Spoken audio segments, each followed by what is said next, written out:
The solicitor's clock had been striking the hour for what felt like an age, and Seraphine Ashbury had not heard a single chime of it. She sat very straight in the leather chair, gloved hands folded in her lap, and stared at the document spread across the desk, as though sheer will might rearrange the words. "Read it again," she said. "Miss Ashbury, I have read it 3 times. Then read it a 4th, Mr. Havergill." The solicitor sighed. Rain ran down the window of his chambers in Lincoln's Inn. A coal fire hissed. "The codicil is unambiguous. Your father executed it in the spring of 1811, the year before his death, in the presence of 2 witnesses. The estate at Faringmere, the London house on Adelphi Terrace, the holdings in the funds, the interest in the Bristol shipping concern, and the sum held in trust at Messieurs Oir and Company, amounting in total to some £90,000, will pass to you in full on the condition that you are married by the end of your 25th year. That year concludes on the 9th day of the month. You have 30 days, Miss Ashbury. If on the 30th day you remain unwed, every piece of it passes to your cousin, Lionel Pickering. There is no alternative. There is no appeal." She had heard him the first time. Hearing it again did nothing to make it real. "My father loved me." "He did, madam." "Then why?" Havergill folded his hands. He spoke of a daughter who had turned down 4 offers in as many seasons. He spoke of a fear that you would grow old alone, and the estate fall to a cousin he did not esteem. "I can only tell you what he set his hand to and what the law will enforce." Seraphine stood. The room tilted. She put a hand on the back of the chair until it steadied. 30 days. To be married. Not to find. Not to be betrothed. The codicil is specific. There must be a solemnized marriage by the 9th. "Yes, madam. The posting of banns alone requires 3 Sundays.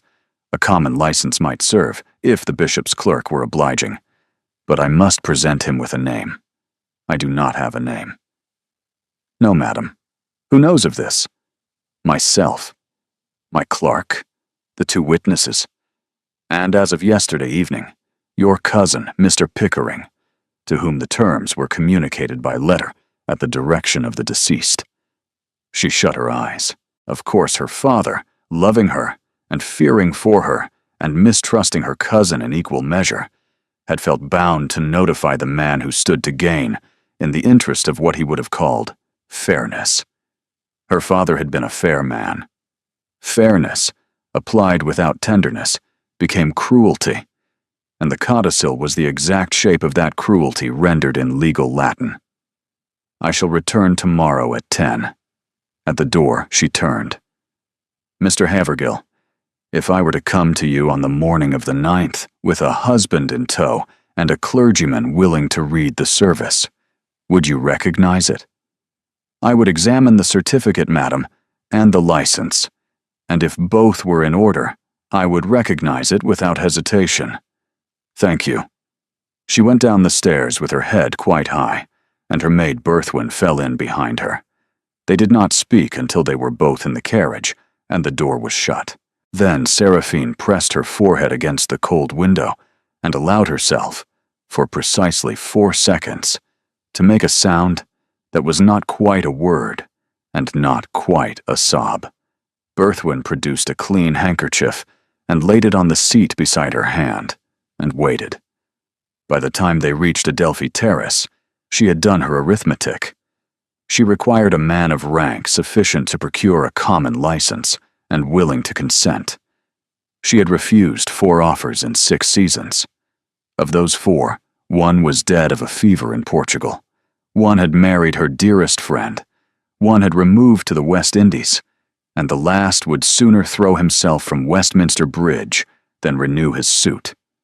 Of gentlemen who had not offered but might be persuaded, 9 of a dozen were too young, too indebted, too foolish, or too plainly interested in her fortune. That left 3. Of the 3, 2 were promised elsewhere. That left 1, She stared at the upholstery of the carriage and said the name to herself, and felt her stomach turn over at the sound of it. Torrin Vale, the Duke of Rookscar, who had despised her from the first moment he had laid eyes on her, and had not troubled himself to disguise it since. It was not a gentle dislike. It was something colder and more particular, and it had begun her first season, when she had been 19, and had said something at a dinner in Cavendish Square that she had not understood to be cruel until she saw his face change. She remembered that it had been about a poem, and that the poem had been written by a man she now knew to have been a friend of his who had died that autumn at sea. And she remembered the way his eyes had gone flat and gray, like the inside of a shell, and the way he had set down his wine glass and excused himself. He had never forgiven her. She had written him a letter of apology, which he had returned unopened. For 6 years he had treated her with a steady, polite, public indifference. There was nothing to be done with him. She had told herself so for 6 years, and now she was going to have to plow that corner, because there was no other field. He was a duke. He could procure a license in a morning. He was unmarried, 9 and 20, in full possession of his faculties. The Rookscar estates were solvent, so he could not be suspected of marrying her for her money. He was the only candidate in London who met every requirement, and he loathed her. She went up the steps of the house and gave her cloak to the footman, and went straight to the writing room without removing her bonnet. She sat down at her father's old desk. She sharpened a pen. She dipped it. She wrote, "Your Grace, I write upon a matter of the most urgent personal significance, and I must beg the very great favor of a private interview at your earliest convenience. I am aware that I have no claim upon your kindness. I do not ask for kindness. I ask only for 1/2 of 1 hour of your time, at any hour and in any place you should appoint. And I pledge my word that after that half hour, if you should wish it, you will not be troubled by me again. I remain your Grace's most obedient servant, Seraphine Cordelia Ashbury." She sanded it, folded it, sealed it with black wax, and wrote the direction in a hand she was proud to see did not shake. "Have this taken to Rookscar House at once. Wait for a reply." The footman went out. She sat at the desk and did not move for a long time, and the sleet at the window turned back into rain. The reply came at 5:20, by which time Seraphine had walked the length of the library 11 times. The footman presented the folded paper on a salver. She took it with a hand she did not trust, and broke the seal. It said, in a black, spare hand with no flourish, "Madam, I shall receive you tomorrow at 11. Rookscar." Nothing else. No civility. She had braced for refusal and been given instead a single cold assent, and the cold assent was in some ways worse, because it meant that tomorrow at 11 in the morning she was going to walk into the library of a man who hated her and ask him to marry her. She did not sleep. She lay in the great bed and composed the speech in her head, and rejected it, and composed another, and by dawn had settled on the only one that had the virtue of being true, which was the plainest. She would tell him the facts. She would ask. He would refuse. She would go home. At 11:15 she stepped down from her carriage in front of Rookscar House in Berkeley Square. The butler who opened the door was a man of perhaps 60, with the stillness of long service. He took her card. He took her cloak. He showed her into a library on the ground floor. "His Grace will attend you presently, madam." And he withdrew. She stood in the middle of the room and counted her breaths. It was a splendid room. Walls lined to the ceiling with books, fire-lit, 2 long windows onto the square, a turkey carpet the color of old wine. She thought, this is his room. None of the 1,000 times he will sit in that chair will be with me in it. The door opened. Torrin Vale, the Duke of Rookscar, came in. He was taller than she remembered. He was dressed plainly, in a dark coat and buff pantaloons. His hair was black, cut short, already showing at the temple the first thread of gray. His eyes, when they came to rest on her, were the same flat shell gray she remembered from Cavendish Square. He bowed, just barely. "Miss Ashbury." "Your Grace." "You asked for half an hour. I will give you 20 minutes. Please sit." He did not sit. He stood by the mantel with one hand resting on it.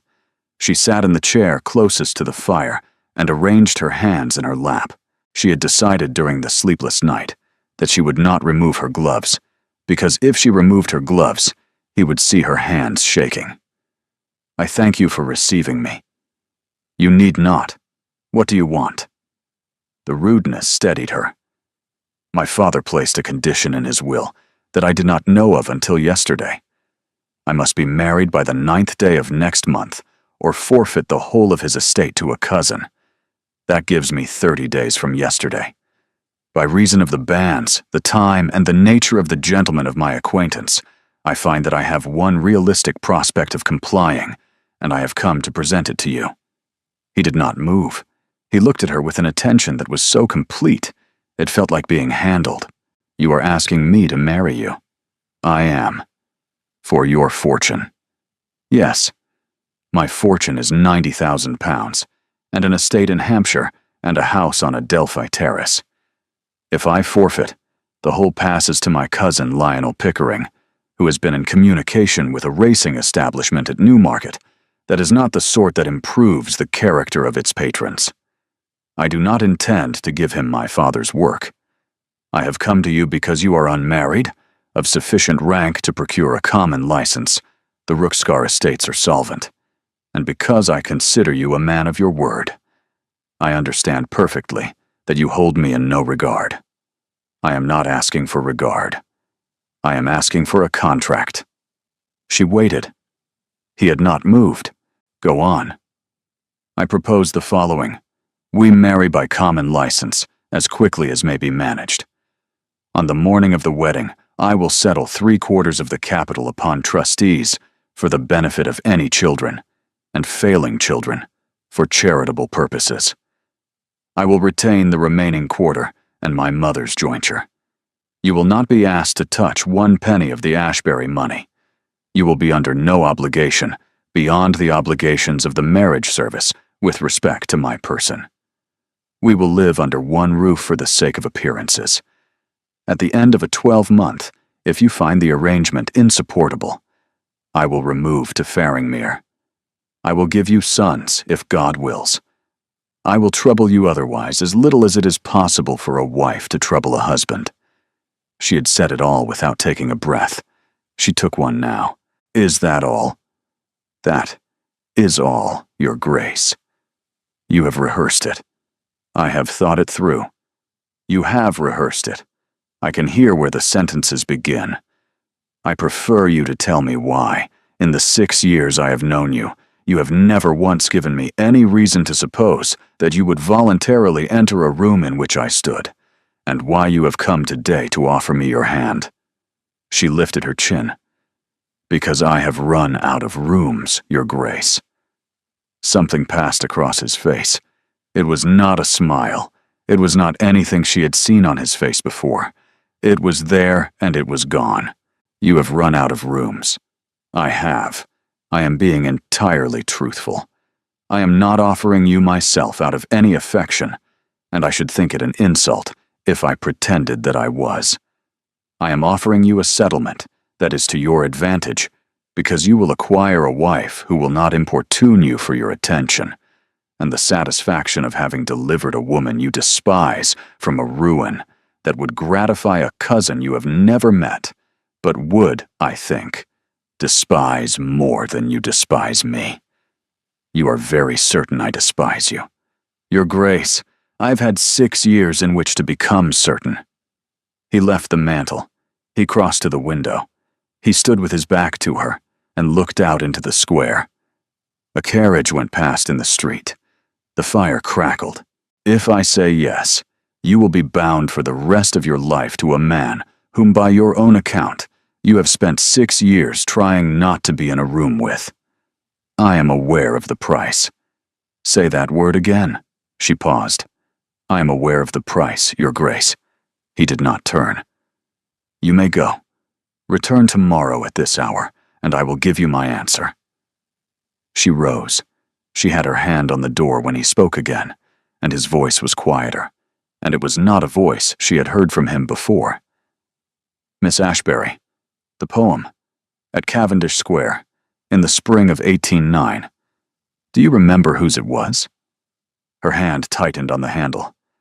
I did not know at the time, Your Grace. I learned afterwards. I have regretted it every year since. I see. Is that why? She began and stopped. Tomorrow at 11, Miss Ashbury. She did not remember going down the stairs. She was in the carriage before she understood that she was, and Berthwin was looking at her. And Berthwin said, Miss, are you well? And she said, Yes, I am well. And it was the first lie she had told in a long time, and she did not think it would be the last. He said yes at 11:08 the following morning, standing in the same place at the mantel. I have considered your proposition. I accept it. I will procure the license today. I will ask my mother to call upon you this afternoon.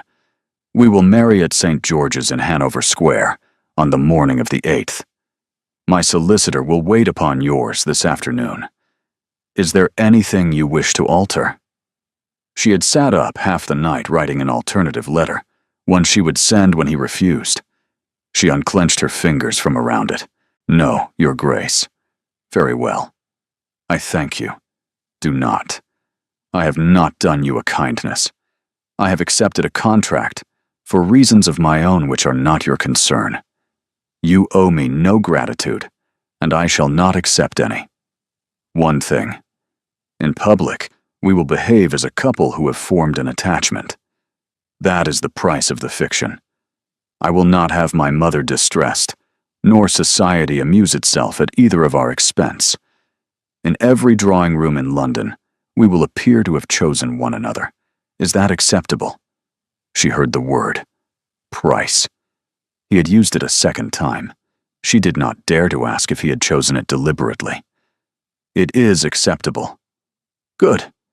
Then you will oblige me by referring to me, in company and in private, by my name. Your Grace. Torrin. It is my name. We are to be married in 3 weeks. You will not go through the ceremony addressing me as though I were a bishop. As you wish. Say it. Torrin. Thank you. Seraphine, she said. She had not meant to. My name is Seraphine. I know it. Good morning, Seraphine. She went out. On the steps of Rookskar House, she stood for perhaps 5 seconds with her hand on the iron rail, and she understood that she had got what she had come for, and that it was not at all the thing she had come for. It was worse because he had said her name, and she had not prepared for the way her name would sound in his voice. The Dowager Duchess of Rookskar arrived at Adelphi Terrace at 3:30.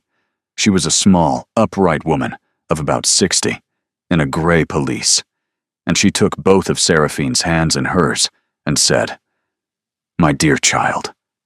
And she was crying, quietly. I knew nothing of this until this morning. I have been trying for 5 years to make my son look at a young woman with any kind of expression. Today he walked into my morning room and told me he was to be married to Miss Ashbury on the 8th of next month. My dear, will you answer a mother's question? Are you happy? Seraphine had practiced answers. Sitting on the blue sofa with the dowager holding her hand, she found she could not speak any of them. Ma'am, I am going to marry your son because I must, and he is going to marry me for reasons he has not disclosed to me. I do not know whether I shall be happy. I know I shall try very hard to be a good wife to him. That is all the answer I can give you, and I think it would be wrong to give you any other. The dowager looked at her for a long moment. You will do. Any young woman who could sit in my drawing room and tell me that, without weeping and without flattering me, is a young woman I can work with. Now, We have 3 weeks. You will come to dinner tomorrow at Rookskar House. You will not wear black. You will not apologize to Torin for anything, because he will misunderstand any apology. You will be civil, and you will let me do most of the talking." The dinner the following evening included an elderly cousin of the house, Mr. Abney Kilgarn, who spent the meal telling stories about the Peninsular Campaign. The Duke said almost nothing. She had been warned. She had not been warned that at one point, during a story about Badajoz, he would glance across the table at her with something in his expression she could not identify, and then look away. The announcement appeared in the Gazette, and by Sunday the whole of London was talking. The engagement was unaccountably sudden. The condition of her father's will, which had somehow become known within 36 hours, was almost certainly the cause. That Tuesday, Seraphine went to a reception at Lady Maricham's in Bruton Street. The conversation dipped as she and the Dowager entered. It did not stop. It dipped and resumed, and dipped again, and Seraphine walked through the room at the Dowager's elbow, with her chin up, and then she saw, across the room, a man she had not seen in 3 years. His name was Captain Everard Mornay, late of His Majesty's 15th Light Dragoons, and she had once believed, at 20, that she was going to marry him. He had come near to asking, and then his regiment had been ordered to the peninsula, and his letters had grown briefer, and within a 12-month he had stopped writing altogether. A year after that, she had heard he had resigned his commission on account of an inheritance from an uncle in Yorkshire. He was crossing the room now. The Dowager had been pulled aside. For a single exposed moment, Seraphine was alone, and he was bowing. Captain Mornay. Mr. Mornay now. The captaincy belongs to another man's horse these 2 years past. I had not known you were returned to town. I returned last week. I came tonight in the hope of seeing you. I'm engaged, Mr. Mornay. So I have read. I congratulate you. To the Duke of Rookskar. Yes, he looked at her. Not at her face. At her, as a man looks at a woman to take her in. Miss Ashbury, forgive me if I am blunt. Is it true what is being said? That you are marrying him under the compulsion of a testamentary condition? The room did not quite go quiet. It seemed to her that it did. My reasons for marrying are my own. Of course, I understand only that if there were any impediment in the business, any difficulty whatever, I should be obliged to you if you would apply to me. I have come into some property. I am not the man who went to Spain. There is no difficulty. He did not go. He remained in front of her, and she understood, with a coldness at the nape of her neck, that the man who had once been too poor to ask her had returned with money, and had read in the paper that she had £90,000 and a husband who did not want her. Good evening, Mr. Mornay. Good evening, Miss Ashbury. I shall hope to see you again. He moved away. Before she could turn to find the Dowager, she felt a hand at her elbow. Torin. Seraphine. His face was composed. His eyes were not. They were looking across the room at the back of Mr. Mornay's coat, and they were not cold any longer. They were something else. She had no name for it. Come, he said, quite gently. My mother requires you in the next room. His hand stayed at her elbow, steady and warm through her glove. When they reached the further drawing room, he released her and said, not looking at her, Who was that man? His name is Mornay. He was a friend of my family 3 years ago. A friend who stood rather close to you. I do not know what you mean. I think you do. She was too tired to pretend. He wished me to know that if there were any difficulty with my engagement, he would be glad to be of service. The Duke was quiet for 3 seconds. Torin, I will not. I have not asked you anything. I was going to say that I should like to walk with you to the carriage. My mother will make our excuses. Her hand was shaking inside her glove. He had seen it, and he put his own hand out, palm open, waiting for her to decide. She put her hand in his. He closed his fingers over hers. He did not let go until they reached the carriage, and when the door was shut and the carriage was moving, she heard him say, so quietly, that she was not sure whether he had meant her to hear it at all, "He will not have you. Not while I am alive." She did not answer. She pressed her hand against the cold leather of the seat, and she felt his words go all the way through her like a coin slipping through dark water. She did not sleep that night either. The days that followed settled into a rhythm she had not expected. She called it, privately, the performance. Mornings, she received visitors. Afternoons, the dowager came for her at 3. Evenings, she dined at Rookskar House. There was always someone else at table, placed as a chaperone in the way that a small stone is placed on a paper to keep it from blowing away. They were never alone. The Duke had thought of this before she had, and she understood he had thought of it for her sake and not his own, and the understanding lodged under her breastbone and would not dislodge. On the Thursday of the second week, the dowager had a headache, and Mr. Kilgarn had been sent for, but had not arrived, and they sat at opposite ends of a table laid for 3, with the butler, Manning, behind the Duke's chair, and the footman, Oric, behind her own, and they were, for the first time, essentially alone. He said without looking up, "You were at Lady Kettleworth's yesterday. Was it difficult?" It was. What did Miss Adela Kettleworth say? She set down her spoon.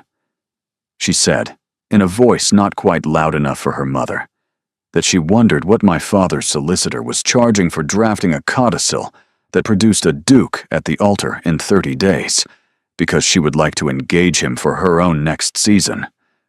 The Duke did not move. I did not answer her. Her mother came into the room. Good that you did not answer. An answer would have made the remark a matter of discussion. By not answering, you made it a matter that reflected only upon her. I thought only that if I opened my mouth I would cry, and that I would not cry in Adela Kettleworth's drawing room for any fortune in the kingdom. He looked up. It was the first time during the meal. You did well, Seraphine. Later, when the fish was cleared, he said, My mother wishes us to ride in the park tomorrow. I have told her we will. I do not ask you to enjoy it. I do ask you to do it. Of course. Can you ride? Yes. Are you any good? I am competent. He almost smiled. Did not quite happen. The ride went as he had said. They went at a walk past the carriages of everyone in London, and Lady Wennet, who was a woman with a tongue like a saw, said afterwards to 17 different people that Miss Ashbury and His Grace of Rookskar were, on close inspection, a remarkably well-matched pair. By Sunday morning, the report had acquired a life of its own. On Sunday afternoon, a card was delivered at Adelphi Terrace, and Seraphine went quite still. Mr. Everard Mornay requests the honor of waiting upon Miss Ashbury. I am not at home to Mr. Mornay now, nor at any other hour. If he returns, the same answer. If he writes, the letter is to be placed upon my desk. He did return. Tuesday and Thursday, refused. On Friday, a letter came. My dear Miss Ashbury, I have tried upon 3 occasions to pay my respects. If you are again not at home on Monday, I shall not trouble you further, except to say this. I have reason to believe that certain particulars of your present situation are known to parties who would be glad of a larger currency for them. I should be sorry to see such particulars exposed. Everard Mornay. She read it twice. She put on her pelisse, got into the carriage with the letter in her reticule, and said, Rookskar House. Manning received her without expression of surprise. His Grace is in the library, madam. I will inform him. The Duke was standing by the fire with a paper he folded and set aside as she came in. He did not ask what the matter was. He took in her face and the reticule she was holding a little too tightly, and drew up a chair to the fire. Sit. Manning will bring you tea. She handed him the letter. He read it standing. When he had finished, He laid it on the mantel and looked at her, and his face had gone not colder, but stiller. How long? A week. He called Tuesday, Thursday, and has written today, asking to come Monday. You have refused him. Good. What particulars does he suppose himself to possess? She held her hands tight in her lap. The clause is known to my solicitor, his clerk, the two witnesses, myself and my cousin, Lionel.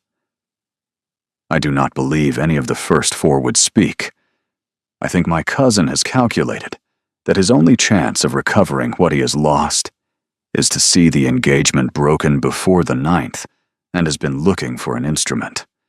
I think Mr. Mornay has offered himself as that instrument. You have thought about this. I have thought about very little else today. And you came here at once. As soon as I had read it twice. He looked at the letter. He looked at her. Seraphine, listen. You will do nothing. You will answer no letter. You will receive no visit. If he presents himself at your door, he is to be refused. If he presents himself in a drawing room, you will ignore him. You will not be left alone in any room in which he is present. That last is my own concern. Do you understand? Yes. Good. You will leave the management of Mr. Mornay and your cousin to me. She drank. He stood by the fire and watched her drink, and after a little while he said, very quietly, You came to me. You did not write. You did write. Something in his voice. She could not look at him. Thank you, she said into the cup. Finish your tea. Go to my mother in the morning. Tell her nothing of this. Tell her only that you would be glad of her company. She likes to be told she is wanted. Yes. Good girl. He had not meant to say it. She heard it in the pause that followed. He had said it in the tone a man uses to a frightened horse or a child who has done as she was told. In the instant after, he stepped back half a pace and turned the letter on the mantel face down. She set down the cup and stood. Your Grace, I will see you on Friday. She walked to the carriage. She sat very still as it moved toward Adelphi Terrace. Good girl. She pressed the back of her gloved hand against her mouth. Mr. Mornay did not call Monday. He did not call that week. She did not know what the Duke had done. She did not ask. But on the Tuesday evening of the 3rd week of the engagement, she was at a small private concert at Lady Penstow's in Hill Street, and she saw, on the other side of the room, her cousin Lionel Pickering standing by the door, and she saw the Duke cross the room to him in a manner so casual that half the company did not notice, and she saw them speak for perhaps 2 minutes, and she saw her cousin's face go the color of paper, and she saw her cousin leave the room. The Duke came back and offered her his arm. The second piece is beginning. Shall we go in? He did not speak of her cousin. She did not ask. But she did not like, that night, the way he had looked across the room at Lionel. It was the same gray stillness he had turned upon Mornay, and she understood, although no one had told her, that 2 warnings had now been delivered, and that whatever was going to happen next was not going to be a warning. It rained all of Wednesday and Thursday, and was still raining at 4 o'clock on Friday afternoon, when Seraphine was set down at Rookscar House for tea with the Dowager, and discovered that the Dowager had been called away by a sudden indisposition of an elderly aunt, and had left instructions for tea to be served to Miss Ashbury, and for His Grace to be informed. She went into the small drawing room. The fire had been built up, curtains drawn against the early dark.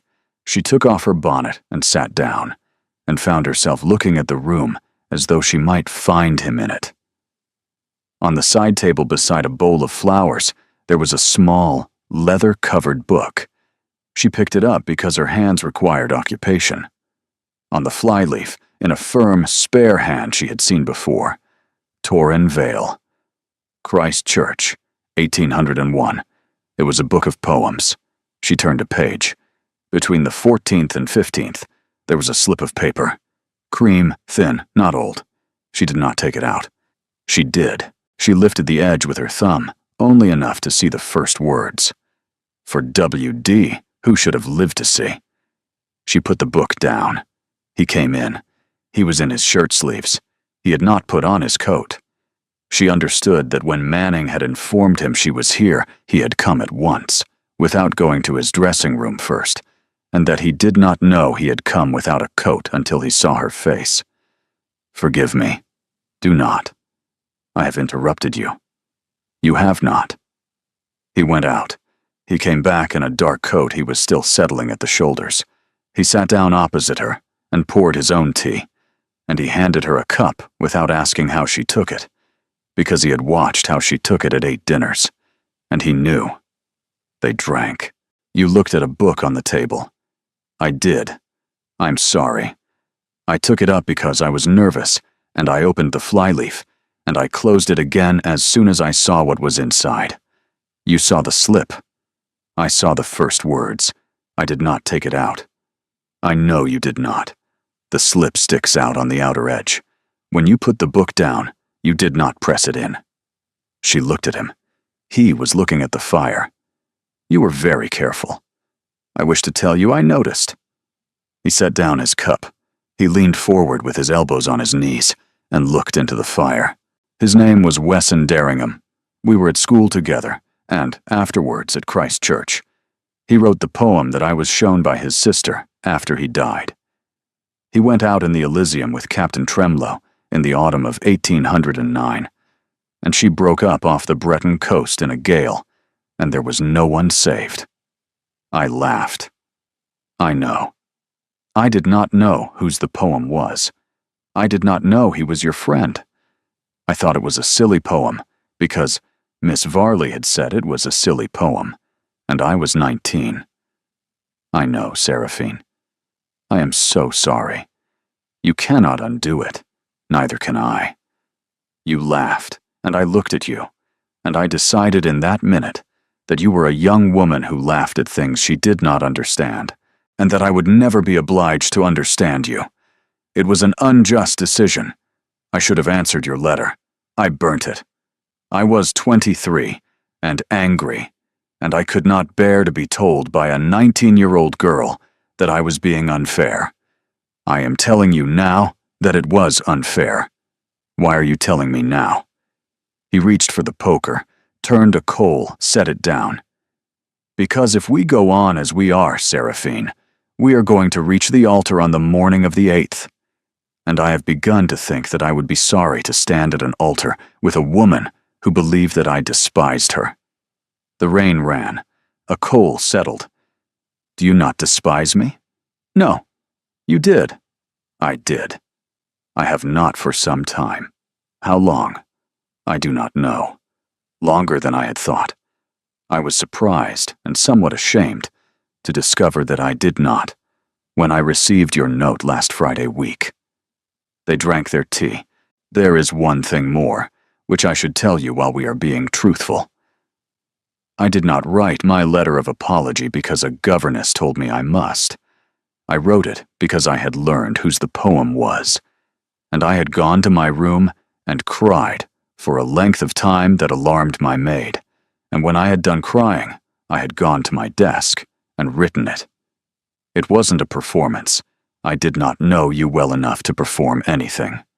Thank you. That is all? That is a great deal. The fire did its slow work. The rain did not stop. Mr. Mornay, has he written again? He has not. He called upon your cousin. They were seen together at a house in Jermyn Street on the Tuesday. I spoke to your cousin the following evening at Lady Penstow's. I observed that his circle of acquaintance had lately grown to include a gentleman in straitened circumstances. I remarked that I was a collector, in my idle hours, of information regarding the debts of such gentlemen, and had lately been interested to learn the precise sum outstanding at a certain hazard room in Pall Mall, against the name of a certain cousin of my affianced. I said all this pleasantly. Your cousin was good enough to understand me without further explanation. You threatened him. I warned him. He left the concert immediately afterwards. Torin, I do not wish to be protected at the cost of your honor. You are not. I have not lied, nor bribed, nor done anything would I be sorry to have reported in the Gazette. I have used information I was entitled to possess to discourage two men from actions that would have injured a woman they had no right to injure. I believe you. Good. If we are to stand at an altar on the 8th, I should like to stand at it as someone who has told you the truth about one more thing. I did not come to you only because you were the last candidate in London. I came to you because I had known for a great many years that if I were ever in real trouble, you were the man in the world to whom I should most have wished to go. I did not understand this about myself until the morning I wrote the note. He did not answer. He stood up. He went to the window and stood with his back to her. Seraphine, if you say any more to me this afternoon, I am not going to be able to keep the terms of the agreement. I will not say any more. Thank you. One word. I am not sorry I came to you. He did not turn. The rain ran on the glass. Nor am I sorry you did. Manning brought the carriage up at 6. At the threshold of the drawing room he stopped, and she stopped, and he said, Friday next, we will ride in the park, if the weather holds. And she said, Friday next, then. And she went out. She had not asked him what it was exactly that he had begun to feel. She thought, as the carriage turned out of Berkeley Square, that perhaps she already knew, and that perhaps he had known it too, for longer than either of them had admitted. The week before the wedding passed, in a manner she would not afterwards be able to set down in any order. She remembered the fitting at Madame Devy's, the silk the color of very cold cream. She remembered that on the Wednesday, the Duke sent over a small package containing a string of pearls that had belonged to his grandmother, and a note of 4 lines in his firm, spare hand. Seraphine. These were my grandmother's. She wore them at her own wedding, and at mine. To you they will be yours. Wear them or not as you please. I should like it if you would. Torin. She wept when she read it. Not hard and not long, but with an abandon Berthwin pretended not to notice. And she remembered the night before the wedding, which was sleepless, and was not sleepless in the way she had expected. The Dowager had arranged that Seraphine should come to Rookscar House, because it was thought proper that a bride with no mother in the country should be housed under the roof of her husband's mother on the eve of the wedding. The Duke had removed himself to his club. Seraphine lay in the strange bed and listened to the clocks of Mayfair strike 10 and 11, and 11:30, and 12, and she had not slept. At 12:15 she rose, put on a wrapper, lit her candle from the fire, and went down to find a less demanding book from the library. At the library door she stopped. A thin strip of light showed beneath it. She pushed the door gently. It swung inward. He was at his desk. He had not been at his club. He was in his shirt sleeves, his coat over the back of the chair, an open decanter at his elbow, a single candle burning on the desk, a pen in his hand, a sheet of paper half written upon.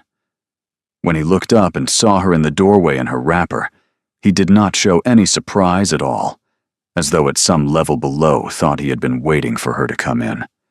You should not be here. I know. It is past midnight. I could not sleep. Nor could I. There was no one in the house awake but the two of them, and they both knew it. Come in then. Shut the door. She came in. She set her candle on the small table inside the door. She did not cross to the desk. What are you writing? A letter I will not send. To myself. Some evenings I find I can clarify my thoughts by writing them to no one. The letters are burnt in the morning. Sit, Seraphine. She sat in the chair by the fire. He turned his chair a little towards her. I have been thinking about what I am going to say to you tomorrow at the altar, and whether I can say it in a way that will be true. I must say, upon my honor, that I take you for my wedded wife, to have and to hold, for better, for worse, in sickness and in health, to love and to cherish, till death us do part. I cannot bring myself to the altar to say those words if any of them are not meant. Torin, tell me truthfully, Seraphine, if I say them, meaning them, will you be saying them, meaning them also? She was sitting quite still. Her hands were flat on the arms of the chair. I will. All of them. All of them. I have known you 6 years. I have known you well for 4 weeks. I do not love you because you are kind to me. I love you because I have seen you work, and answer my question without flinching, and write 4 lines on a note with a string of pearls, and come to your mother's drawing room in your shirt sleeves because you had been told I was in it, and did not think to wait for your coat. I am not speaking in a heat. I am telling you, in the coldest part of the night, that I will stand at the altar with you tomorrow and mean every word of the service. He had put both hands flat on the desk while she spoke, as though to hold the desk down. I have been a fool about you for 6 years, and I have not been a fool for perhaps 3 of the last 4 weeks. I was going to say it at the altar, by the form of the words. I do not think I can wait. I should like to say it here. Then say it. He came around the desk. He crossed the small space of carpet and knelt upon one knee beside the chair, and he took her hand, the right one, and his hands were not quite steady. I love you. I have come to love you in the manner of a man who did not know he had the faculty any longer. I loved you, a little, on the afternoon of your note. I loved you, certainly, on the afternoon in my mother's drawing room with the book of poems. I will love you tomorrow at the altar, and on the day after, and on the day of your death or of mine, whichever comes first. And I wanted to say it to you once, before the service, so neither of us could suppose I said it only because the service required it. She could not see him clearly. She bent her head. Torin, I have loved you, I think, since the afternoon you said, "Good girl." He gave a short breath, not quite laughter. I apologize for having said that. You meant it in the manner of a man who was relieved that I had done sensibly the thing he had asked. I loved you for it. I have been lying awake half of each night since, thinking about a man who says, "Good girl" to his affianced when she brings him bad news, because it is the only form of tenderness his circumstances will permit him to use. Seraphine, do not say anything. Please. He rose. He did not release her hand. He drew her to her feet. She stood in her wrapper in the middle of his library, her bare feet cold upon the turkey carpet, and he put his free hand at the side of her face, and he did not kiss her, because the thing he was trying to tell her was not a thing a kiss would settle, and he held her face in his hand, in the manner of a man steadying an object he has been afraid to drop. I did not think I would be permitted this. I had made my peace with not being permitted this. You are permitted. I am going to go back to my desk. Do not follow me. Go upstairs. Sleep if you can. I will not see you again until the church. I will not touch you, Seraphine, until I have stood at the altar and said the words. I will not have our marriage begin with anything that was not made public and lawful first. I understand. It is right. Good. Go. She did not remember how she got back to the guest bedroom. She remembered only that she was lying in the strange bed with her hand on her cheek, where his hand had been, and that she wasn't afraid, and that the clocks struck 1 and 2, and at some point between 2 and 3 she slept, and woke in the clean, clear first gray of her wedding day. And as she lay there, with the wedding dress laid out in the next room, and the small stirrings of a household beginning below her, she thought with a clarity she had not had in 30 days that the price her father's codicil had set upon her was not, after all, a price she had paid.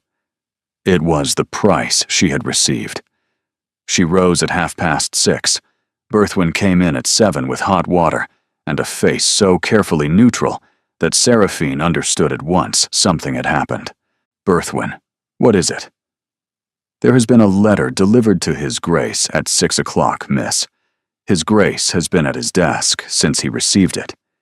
He has sent for his man of business and for Mr. Manning. His Grace has asked that you be informed that the arrangements for the morning are entirely in hand." "A letter from whom?" "I do not know, miss. The footman said it came by a servant in no livery who refused to give his name." Seraphine stood. "I must see him." "Miss, I am to tell you that you are not to go to the library." "Berthwin, if there is a letter that has come at 6 o'clock by an unnamed hand, and he will not tell me of it until after the service, I shall stand at the altar this morning with a thing between us I do not know the shape of, and I will not do that. Dress me. A morning gown, any." She went down the great staircase in her plainest morning gown, and Manning was at the foot of the stairs. "Manning. Where is he?" "In the library, madam, with Mr. Farish. Please announce me." "Madam. Announce me, Manning." He bowed. "Very good, madam." The Duke was at his desk. Mr. Farish rose and bowed, and, without being told, gathered his papers and withdrew. "Seraphine, I had asked you not to come. I could not obey you, not today. Tell me, please." He held out a single sheet of paper. "Read it. Do not touch anything else on the desk." The hand was one she had never seen. An anonymous hand.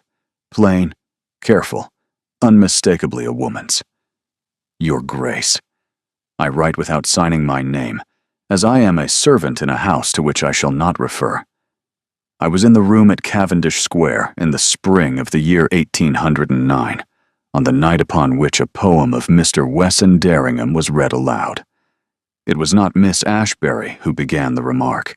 It was a young woman seated at her left hand, who had the poem by heart from a relation at Christ Church, and who goaded Miss Ashbury into laughing at a line by pretending the line was to be laughed at. Miss Ashbury did not know whose poem it was. The young woman did. The young woman is at present in a position to press certain rumors against Miss Ashbury in connection with her present engagement to your Grace, and means to do so within the present week. If your Grace will call at a house in Hill Street between 3 and 4 this afternoon, and ask for me by the Christian name of Phillida, I will tell you all that I know. I have wished to speak of it to Miss Ashbury for 6 years. I write in the belief that I have been silent too long. Your Grace's obedient servant. P. She read it twice. Who is the young woman? I do not yet know with certainty. Farish has taken the letter away to make inquiry. You have a guess. I have a guess. I believe her to be Miss Oriel Carstairs. Seraphine shut her eyes. Oriel. She was my friend at school. She was the one girl in the room at Cavendish Square I trusted enough to laugh with.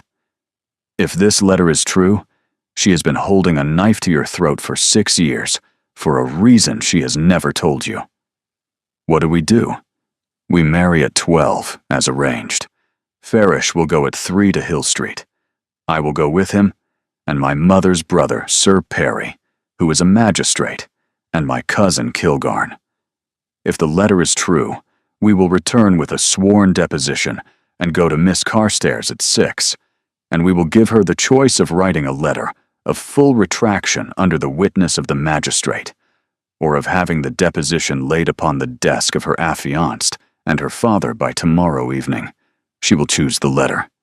Torin, I cannot stand at the altar knowing that you will be at a servant's door in Hill Street. I will not be at the door.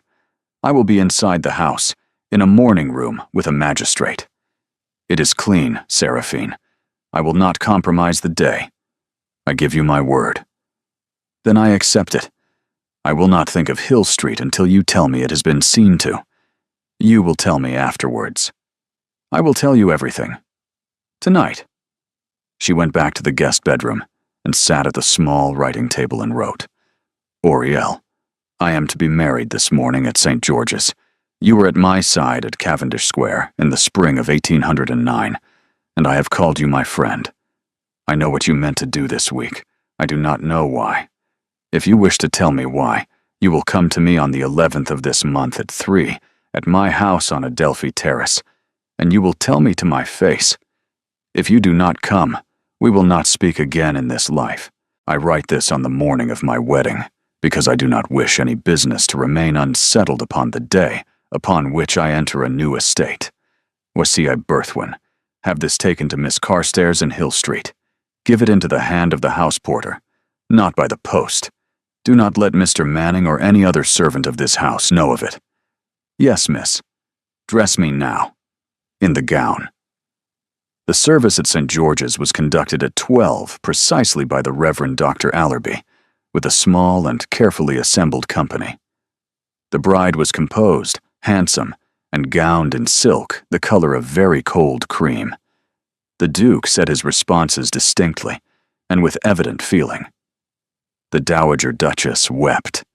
What was not described in the papers the following morning was that, at 3:15, the Duke of Rookscar was driven in a plain carriage to the house of Lady Carstairs in Hill Street, accompanied by Mr. Farish, Mr. Kilgarn, and Sir Perry Vale, a magistrate, that they were received at the area door by Phillida Norwood, housemaid in the employ of Lady Carstairs, aged 29, who made before Sir Perry a sworn deposition, and named, under oath, Miss Oriel Carstairs.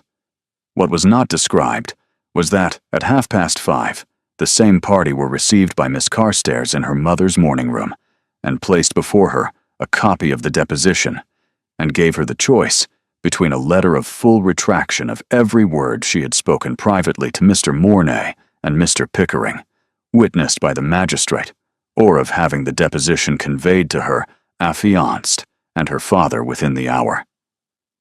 That Miss Carstairs, after 11 minutes of weeping, wrote the letter. What was not described was that, at 7:15, the Duke arrived back at Rookscar House, where his bride of 6 hours and 45 minutes was sitting in the small drawing room, still in her wedding silk, the pearls at her throat, a book open on her knee that she had not turned a page of in an hour and a half. That he put the letter of retraction into her hand and said, It is done. She will not speak against you again. That she sat down very suddenly, and he sat beside her, and she did not ask for another word that night. Then he said, Seraphine, I have said the words of the service, and I would be glad, if you are willing, to put my hand upon yours now. She put her hand out on the cushion between them. He covered it with his. She came down to breakfast at 9. The Dowager had removed herself the day before to Queen Anne's Gate with Aunt Blay, with a tact that Seraphine would always remember as the truest kindness any stranger had ever paid her. The Duke was already there with his paper. Good morning, my wife, he said, in a tone that made a title into an endearment, simply by the weight of the consonants. Good morning, my husband. Sit. Manning has made you chocolate. Oric is no longer in the house. I dismissed him last night. He had been in Hill Street on Tuesday last.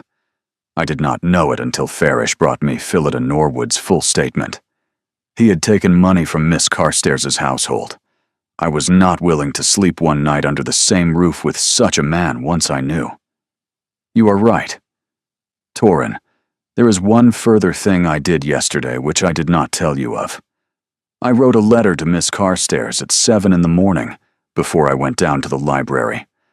I wrote it because I knew, the moment I read the anonymous letter over your shoulder, who it must be about.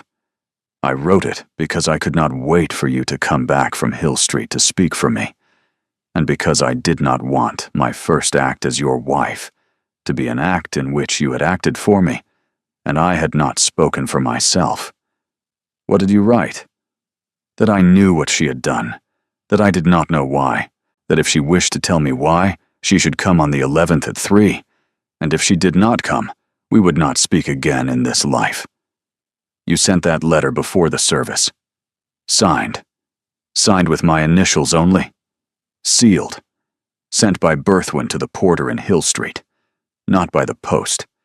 She will have had it before noon. He was quiet for a moment. Seraphine, you have done a very brave thing, and a very wise thing, and I do not know whether I am more astonished by the bravery or the wisdom. I only wish you had told me at 3 yesterday afternoon, because I would have gone to Hill Street differently if I had known she had already received your letter. I did not tell you because I didn't want to be told by you not to send it. I should not have told you not to send it. I might have. I would have been wrong. He put out his hand across the table, palm up, and she put hers into it, and they sat at the breakfast table with their hands joined across the cloth, and Manning came in with fresh toast and affected not to see. Oriel came on the 11th. She came in a black pelisse and a black bonnet, which Seraphine had not expected, and which was more disarming than any defiance would have been. Seraphine received her in the small drawing room at Adelphi Terrace. Berthwin was in the room. Seraphine had not sent her out. Oriel did not ask her to. I came, Oriel said. I see. I came because you gave me a choice, and I would not have forgiven myself if I had not taken it. Then take it. Oriel looked at the carpet. Seraphine. I was in love with Wesson Derringham. I had been in love with him since I was 16. He did not know.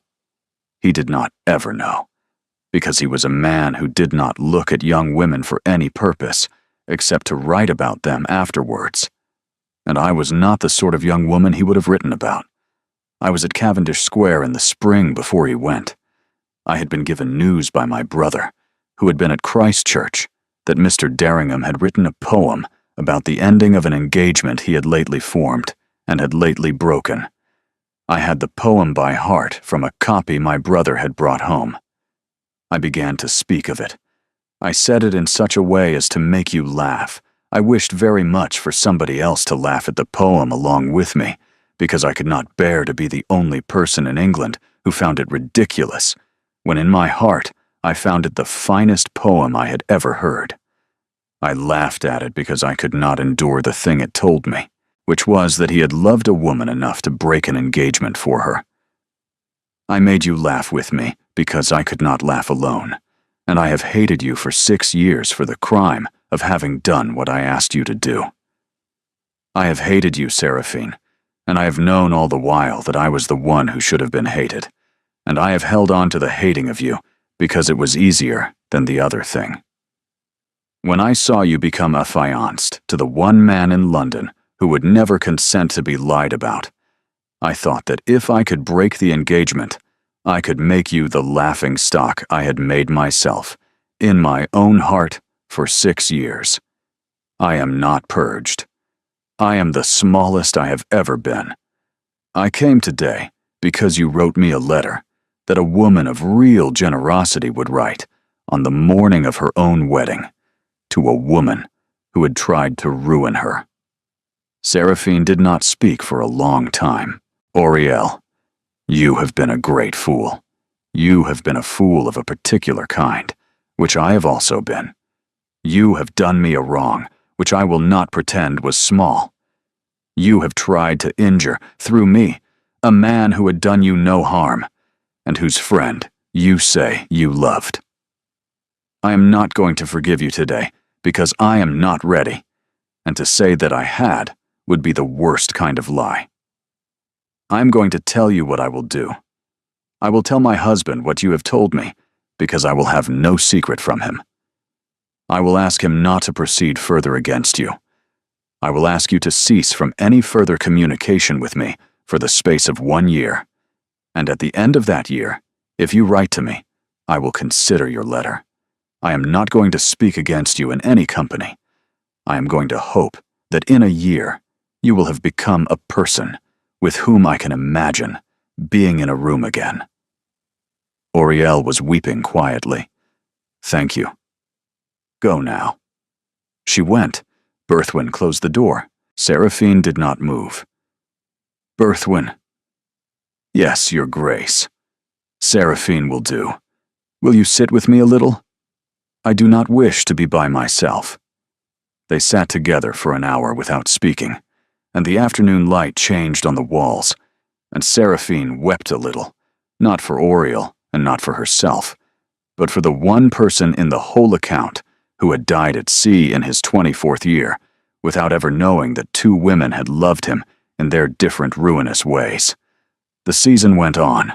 The engagement gossip began to lose its edge because there was no new information to sharpen it, and by the end of the first month of her marriage, the whisper had been softened by the 1,000 small kindnesses of a dowager who knew every drawing room in London into the ordinary murmur that attends any marriage of conspicuous haste. There was one more thing to be settled, and it was settled by Mr. Everard Mornay. He had left town after the wedding and been seen at Bath and at Cheltenham, and it appeared he had understood that his season in London was done. And then on a Wednesday in the 4th week after the wedding, Seraphine was driving in the park with the dowager when she saw, upon the path, a figure she knew. It is Mr. Mornay. I had understood him to be at Cheltenham. He has evidently returned. Mamma, I should like you to drive on, and let me speak to him alone upon the path, and come back for me in a quarter of an hour. I have a reason. I will tell my husband of it afterwards. On your head be it. The carriage moved on. Seraphine stepped down. Mornay came up. He did not smile. He did not look at her with any of the boldness he had used a month before. He looked at her as a man looks who has been reading about himself in a letter he has not been meant to see. You may walk with me the length of that path to the gate. At the gate you will bow, and I will bow, and we will not meet again. They walked. The gravel sounded under his boots and hers. Your Grace, I did not know, when I came to you at Lady Merricombe's, that the matter of the codicil had been told me by a person who intended to use me to injure you. I have since learned my error from a letter I received from a relation of mine who is close to the family of Miss Carstairs. I wish to tell you that I would not, had I known at the beginning what I learned at the end, have permitted myself to act in any of the ways in which I have acted. I am not a good man, Your Grace. I am not pretending to be. But I am not a man who would have acted as a tool of a grudge held against a woman who was, at the time of the grudge, a girl of 19 at a dinner.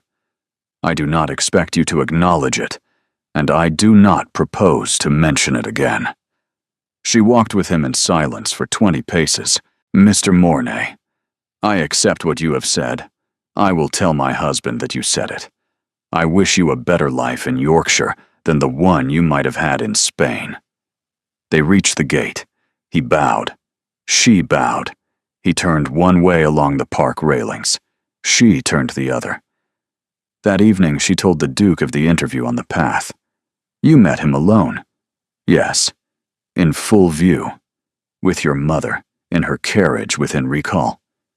You did not think of asking my permission. I thought of it, and decided against it. If I had asked, you would have gone yourself, and I did not wish you to go. I did not wish him to see you again. I wished him to leave London with his business settled between himself and me, because I had a part in it that was mine, and that you could not settle for me. He looked at her. He did not look angry. He looked very tired, and very attentive. Seraphine, I had planned to say to you this evening a number of things I had composed in the carriage, which were all the kinds of things a new husband says to a new wife in the 4th week of their marriage. Having heard what you did in the park this afternoon, I find every one of those things is now either obvious to us both or beneath us both. I find I have married a woman who can be allowed to walk 20 paces of gravel path with a gentleman of doubtful character and come away from it without having made any mistake I can name, and who has done, in the managing of him, the one thing I would not have thought to do, which was to let him go with a piece of his own dignity in his hand, That was better than anything I should have done. I should have broken him. You sent him to Yorkshire whole. I am grateful to you for it. I am also, if you will allow me, a little frightened of you. You are not. I am. Not much. A useful amount. She laughed. It was the first time she had laughed aloud in his house. He looked at her, as though he had never heard a better sound. We are almost through with it. There is one thing left. My cousin. Your cousin is at Newmarket. He has not written. I believe, from what Farish says, that Lionel has understood the business is closed and has resumed his ordinary life. You are not to spend any part of the rest of your life worrying about him. That is a promise. Then I shall stop worrying. Torrin, I do not wish us to live in London in the winter. I wish to go to Faringmere. It is a house I was born in. I have not been back to it since my father died. I did not think I could bear it alone. I think I can bear it with you. Then next week we will go. Thank me by sleeping. You have not slept well this week. I have heard you. You have been listening for my sleeping. Every night, Seraphine, every night since the first.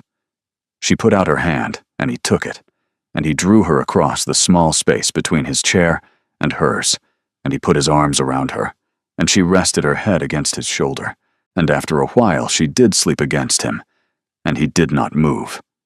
Faringmere stood at the end of a long chalk drive in the Downs of Hampshire, a house of grey stone set low against the slope of a hill, with a stand of beeches on the north side.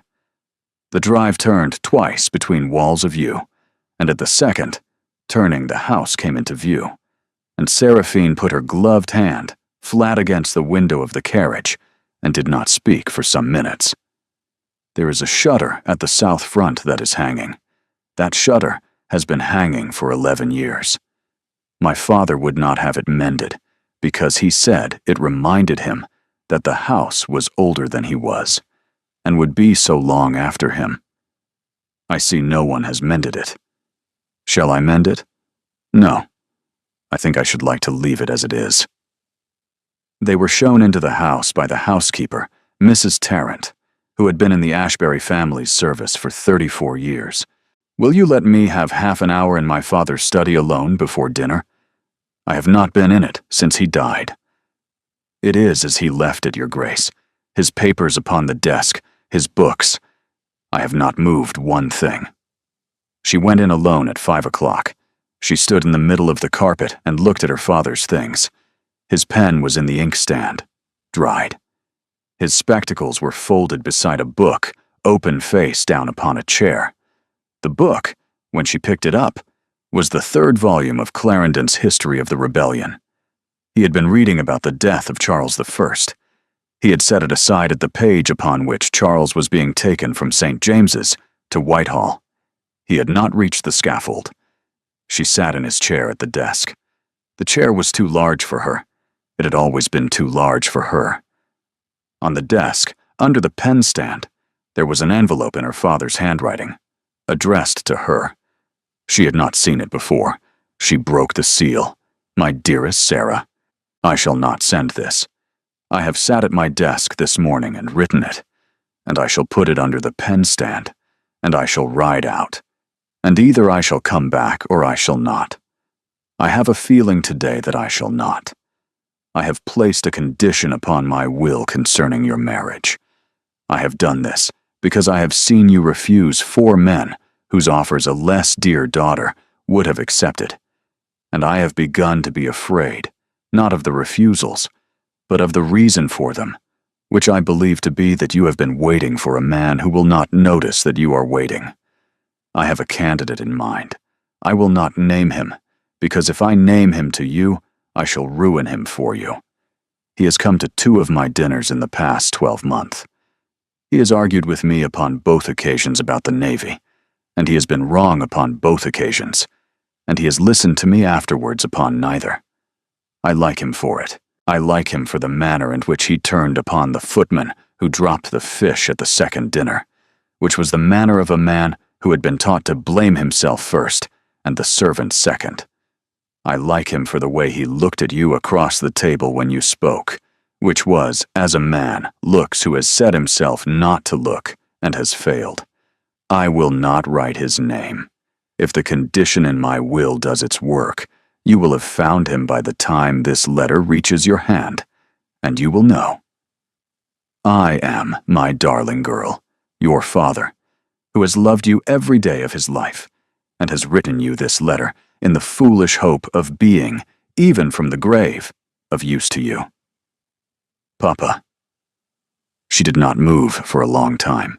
She sat in her father's chair, in the thickening blue light of a Hampshire afternoon, and she understood a thing she had not understood in the 60 days that had followed.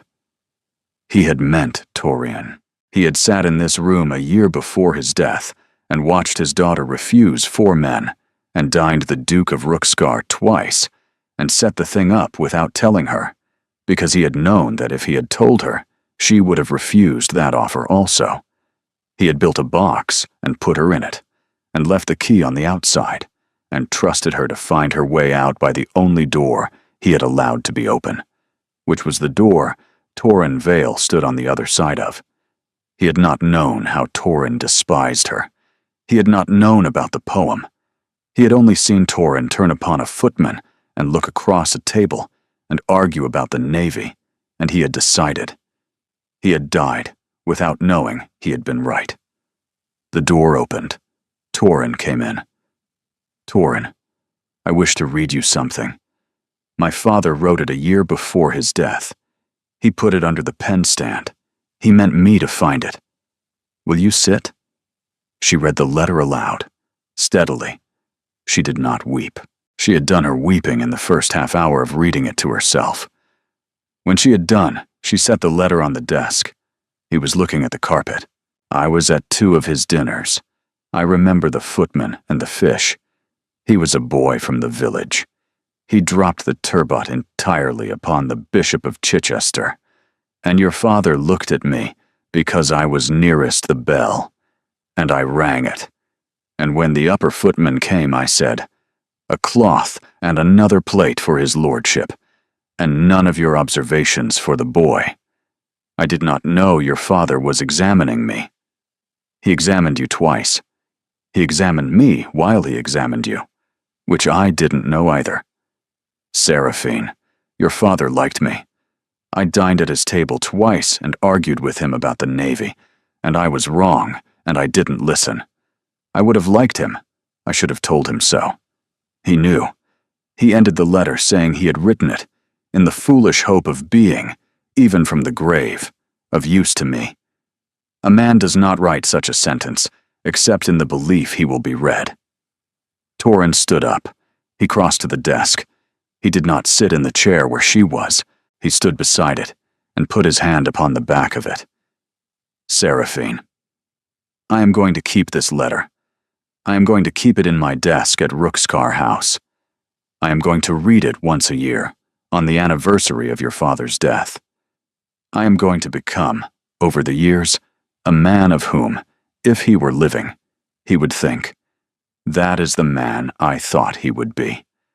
I make you that promise in this room, in the chair in which he wrote the letter, with the letter between us on the desk.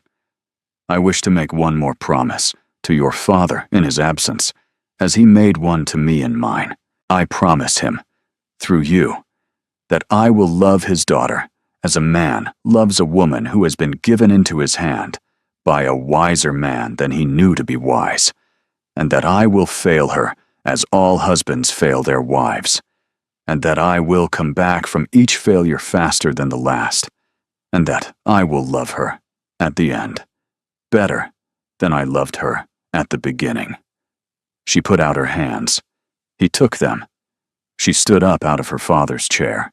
He took her in his arms, and they stood together in her father's study in the last of the Hampshire blue, and the letter lay on the desk between them, and somewhere on the south front, a shutter that had not been mended in 11 years swung in the small wind rising across the downs. They dined that night in the small breakfast room. Mrs. Tarrant had laid a small table by the fire, and they were served by the old footman Grigson, who had been at Faringmere since before Seraphine was born, and Grigson wept a little when he first came into the room and recovered himself. After dinner, they sat by the fire in the small drawing room across the hall. The long windows showed only blackness and the rising of the wind. "My cousin Lionel, have you had any further communication?" "He wrote me last week. He asked for a loan of £600 to discharge certain obligations in Pall Mall." I replied by return.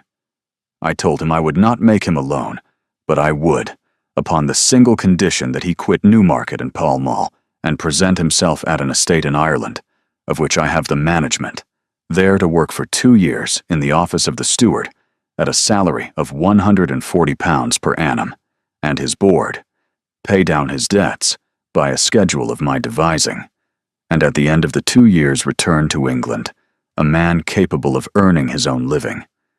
I told him this offer would stand open 14 days. He has 8 days left. Will he take it? I think he will. He has no one left to feed him the belief that you or I are still to be used. It is the only offer he has left. If he accepts, you will not see him for 2 years. Thank you. Seraphine, your cousin is the last piece of the matter. When he has replied, the whole of it will be settled. The whole of it is settled. We are through. Yes. I should like in a little while to go upstairs. In a little while, then. They did not speak for a quarter of an hour. A log fell. Somewhere outside an owl made a single note, and another, and no more. They went up. The south bedroom, which had been her mother's, had been aired and prepared. The great bed was old, with posts. The sheets had been her mother's, folded in lavender in the linen press since her second marriage, and had been taken out that morning. Seraphine stood at the window. Torin came and stood a little behind her. She did not turn. Torin, I have been a wife for a month, and a wife in name only. I should like that to cease, this night. He did not answer. She felt his hands come upon her shoulders, and the weight of them through the wool of her shawl. Seraphine, are you certain? I am more certain than I have been of anything in my life. I am in my mother's room, in the house I was born in a marriage made upon the terms I proposed, and sworn upon the words I meant. To a man my father tried to leave me. If I cannot be so tonight, I shall not be so ever. Then turn around. She turned. He was looking at her, as he had looked at her across the fire on the night before the wedding, when he had knelt by her chair, and as he had looked at her in the carriage out of Bruton Street, when he had said, "Not while I am alive," and as he had looked at her on the morning of the wedding, when he had put the letter of retraction into her hand. All of those looks at once. She stepped into his arms. He rested his forehead against hers. He did not kiss her mouth yet. Seraphine, I am yours. I was yours, I think, before I knew it. I know. I was yours also. We were both slower than we should have been. He kissed her then. It was not a question. It was a statement. It was the statement he had been making at her for 6 weeks, in every other way he had been able to make it, and it was a thing given and received at the same instant. He drew back. He said, "Seraphine," and she said, "Come." And he came. The house was very quiet that night on the downs. The old house, with its shutter that had not been mended, and its fields outside where a man had died at a hedge, took its new master and its returning mistress into its keeping, and at some hour after midnight, a small snow began to fall on the beaches to the north, and neither of them saw it, because they had stopped looking at windows. In the morning, Seraphine woke first. She rose and went to the window, and saw the thin white on the grass and on the drive, and the shutter hanging on the south front. She thought, I shall not mend that shutter either. Let it hang, as a small sign that we do not mend everything, and that we do not need to. She went back to the bed. He was awake. He said, "Come back." And she came. A year and 2 months later, at the end of the following spring, Seraphine stood at the long window of the drawing room at Faringmere.